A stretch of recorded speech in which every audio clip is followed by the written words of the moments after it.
Senator Blunt. Thank you, Chairman. General Alexander, on the staffing of Cyber Command, it's been reported that you need to expand in a significant way. Do you want to talk a little bit about what you see as your staffing needs, and also how you'd meet those staffing needs? How do you compete for the kind of people you need that are in the private sector now? Senator, thank you. There are two issues here, and let me just pull them apart to accurately answer your questions. We're not talking about significantly increasing the Cyber Command staff per se. We're actually asking the service components of Cyber Command to field teams that could do 3 missions: defend the nation from an attack, support our combatant commanders, and defend our networks with cyber protection platoons. Those sets of teams are what is the big growth that we're talking about and that the services are looking at. We are working closely with each of the services in setting standards, training standards for those.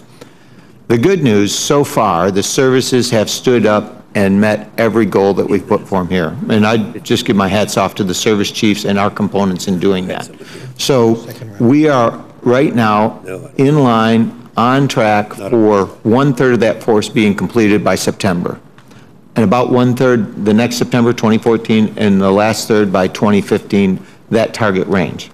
The good news is we are taking the most serious threats and addressing those first with the teams that have already stood up. They're already online and actively working in this field. So we already have teams up and running. Thanks to the Army, Air Force, and Navy for setting those teams up.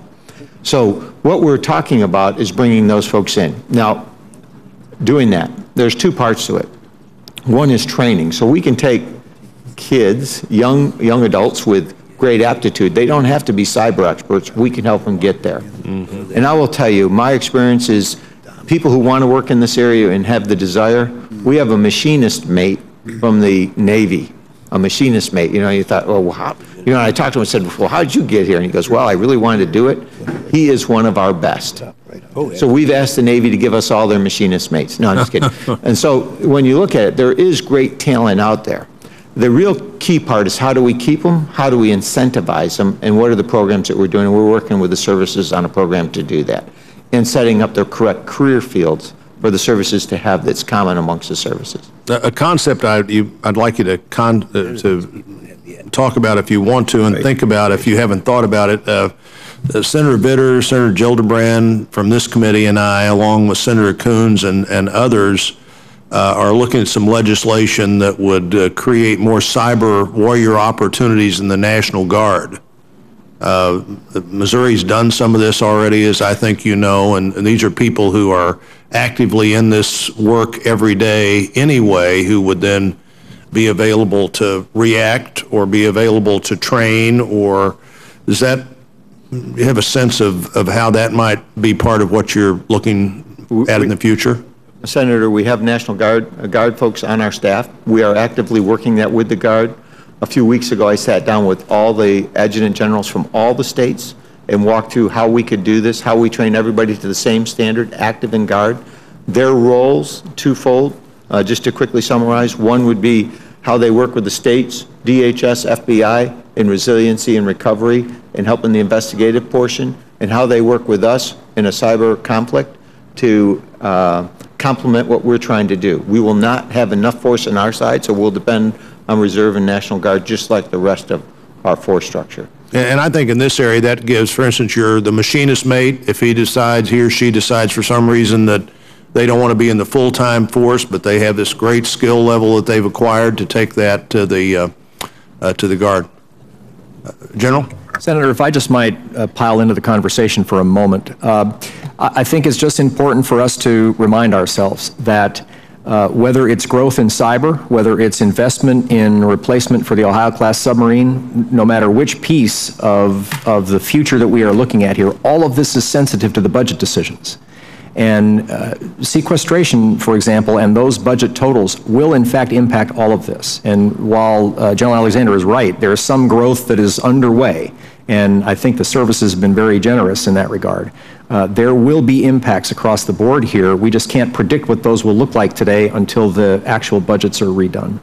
And General Kehler, have you talked about the sequestration and the continuing resolution component of that? We had people in here in the last few days that have talked about how important it is we update your spending request, and hopefully we're in the process of doing that. But would you visit with me a little bit about that? Yes, sir. I think we would be in favor of as much certainty as we can put back into the process. And that is a way to help with certainty, and that will be very beneficial. I think, as I said earlier, the most immediate impact for us and the most concerning and troubling impact in Strategic Command is the impact that we will see on our civilians.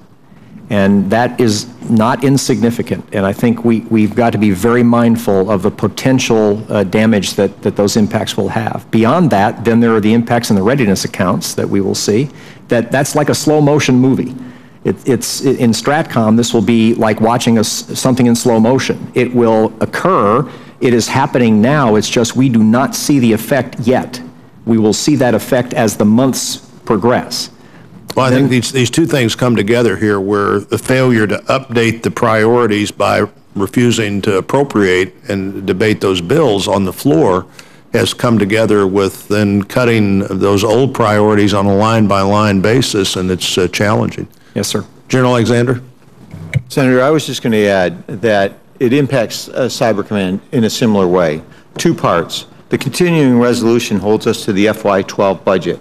But as you now know, we're standing up all these teams in FY13, and the funding for that was in the FY13 budget. So that's about 25% of our budget right now is held up. That's significant. And 1/3 of our workforce are Air Force civilians, and they are going to be impacted by this furlough. And when you think about it, here are the folks that we're asking to do this tremendous job, and we're now going to furlough many of those. And that's the wrong message to send people we want to stay in the military acting in these career fields.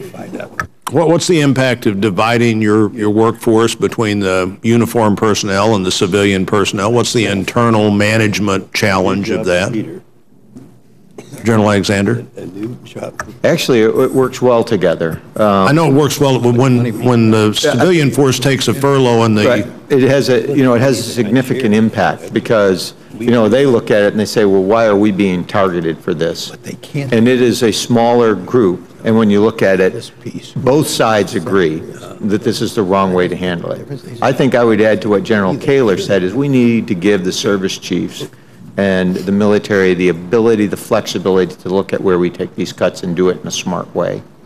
Right now, just doing it by activity doesn't make sense. We would not do it, if we ran this as an industry. Well, I couldn't agree more. General Kehler, when I was at at Whiteman Air Force Base the other day, the commanding general there on this topic said, the civilian force is an intricate part of what we do, and we don't need to send a message to them that somehow they're not as intricate to what happens every day as the uniformed force is. And he showed real, I thought, very good management concern about how you keep your team together when the law is dividing your team, and part of your team's taking the hit that the other part's not taking. And not suggesting, by the way, that we do anything to the uniform force, but I think this is maybe one of those, the law of unintended consequences. You think you're protecting the uniform force, and in writing the law that way, then all the personnel obligation goes onto the other side. Anything you want to say about that? Sir, I couldn't agree more. The role of our civilians has changed dramatically over the years that I've served.